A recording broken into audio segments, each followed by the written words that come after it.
The Free Gaza movement said one of its boats, the Dignity, was rammed by Israeli gunboats today in international waters. Activists with the Free Gaza movement are attempting to sail to Gaza with over 3 tons of medical supplies requested by Palestinian doctors. Passengers include former Congress member Cynthia Mckinney.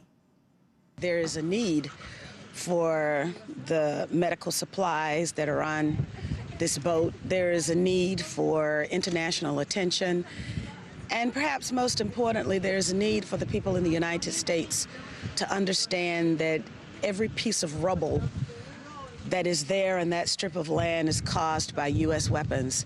And the insistence on administration after administration of transferring weapons of mass destruction to parts of the world, and those weapons are then used to hurt and kill people. The death toll in Gaza has reached at least 375 as Israel's attack on Gaza has entered its 4th day. More than 1,600 Palestinians have been wounded, and hospitals are running out of medicines and other products needed to treat them. On Monday, Israeli Defense Minister Ehud Barak said Israel is in a, quote, war to the bitter end against Hamas and its kind. Israel's rejected calls for a ceasefire, and Israeli troops and tanks continue to mass on the border of Gaza, preparing for a possible ground invasion. Israel's declared the area around the Gaza border a closed military zone, ordering out journalists. Earlier today, Israeli warplanes dropped at least 16 bombs on 5 government buildings in Gaza, destroying them and starting several fires. An Israeli airstrike in northern Gaza killed 2 Palestinian sisters, aged 4 and 11. The girls were killed when they left their house to dump the family's garbage. On Monday, an Israeli airstrike destroyed a home in the Jabalia refugee camp, killing 5 sisters. The 5 girls were between 4 and 17 years old.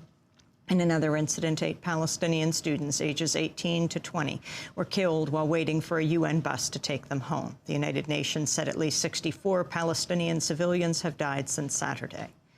The Israeli attacks have not prevented Palestinian militants from firing rockets into southern Israel. On Monday, Palestinians fired at least 70 rockets, killing 2 Israeli civilians and a soldier. The dead included an Israeli woman in the town of Ashdod who was killed from shrapnel wounds while taking cover from incoming rockets at a bus stop. The Israeli death toll since Saturday now stands at 4. This is Israeli President Shimon Peres. The situation is simple.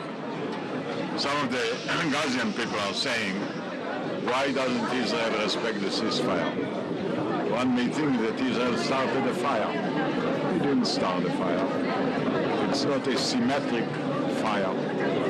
If the people in Gaza want to live in peace, if the people in Gaza want to enjoy free passages, there is a simple thing they have and can do: stop shooting. At the United Nations, UN Secretary General Ban Ki-moon harshly criticized both Israel and Hamas. He condemned what he called Israel's excessive use of force in Gaza. Both Israel and Hamas must halt their acts of violence and take all necessary measures to avoid civilian casualties. A ceasefire must be declared immediately.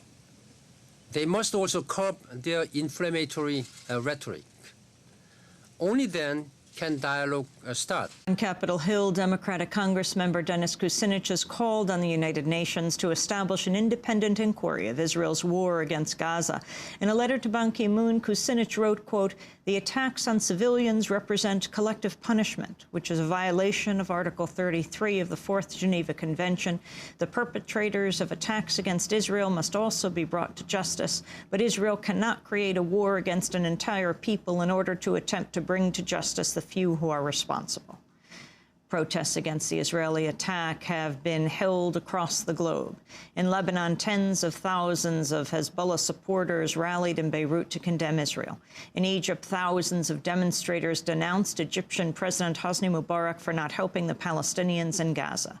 In Amman, Jordan, protesters burned the American and Israeli flags. Here in this country, 3 women with the Atlantic Life community were arrested outside the Israeli embassy in Washington on Monday.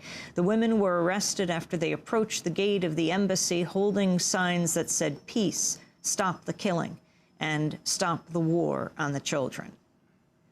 Meanwhile, in Chicago, police are investigating an attack on one of the city's oldest synagogues. A Molotov cocktail was thrown against the wall of Temple Shalom on Monday.